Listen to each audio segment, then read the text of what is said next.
कि सहमति रख ली तेरी मुझे गैर बताने में, अपना मुझे भी आजकल कोई खैर नहीं लगता। सहमति रख ली तेरी मुझे गैर बताने में, अपना मुझे भी आजकल कोई खैर नहीं लगता। तुझे पहचानने से नकार रही है आवाम, इनकी बातों से ये तेरा शहर नहीं लगता। और तुझे मारने की हिमाकत करता मैं, मगर सुना है तेरे जिस्म को कोई जहर नहीं लगता। जनतनी माई तोरे को दिलस सगाई रे, जनतनी माई तोरे को दिलस सगाई रे, जनतनी माई तोरे को दिलस सगाई रे, जनतनी माई तोरे को दिलस सगाई रे। बाकी तोरे डोली सिलावा हमरे घर आई रे, बाकी तोरे डोली सिलावा हमरे घर आई रे। जब केहू बोली तो गोली चल जाई रे।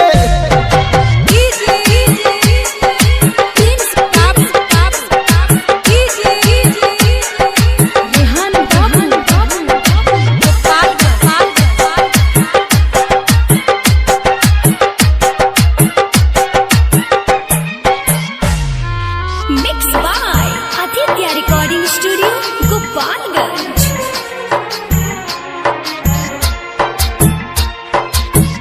दिल में तोरा के बसा के रखले बानी रे, प्यार करिल कितना सारा लोगवा जानी रे।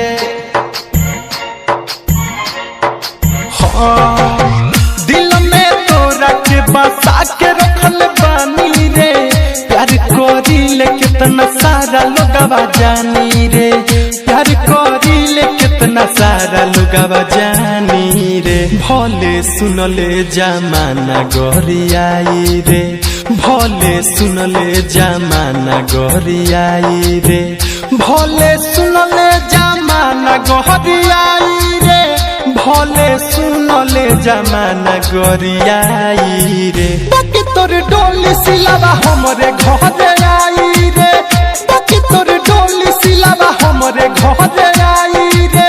जब केहू बोली तो गोली चल जाई रे।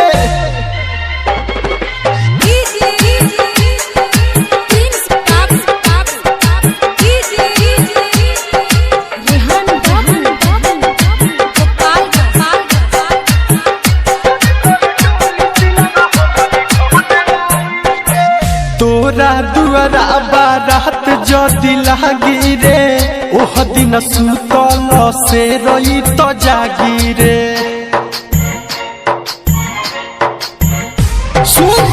तोरा दुआरा बारात जदि लागी रे, ओह दिन सुतल से रही जागी रे, ओह दिन सुतल से रही जागी रे। शेषनाथ दीपक कहता कसम खाई रे, शेषनाथ दीपक कहता कसम खाई रे, शेषनाथ दीपक कहता कसम खाई रे।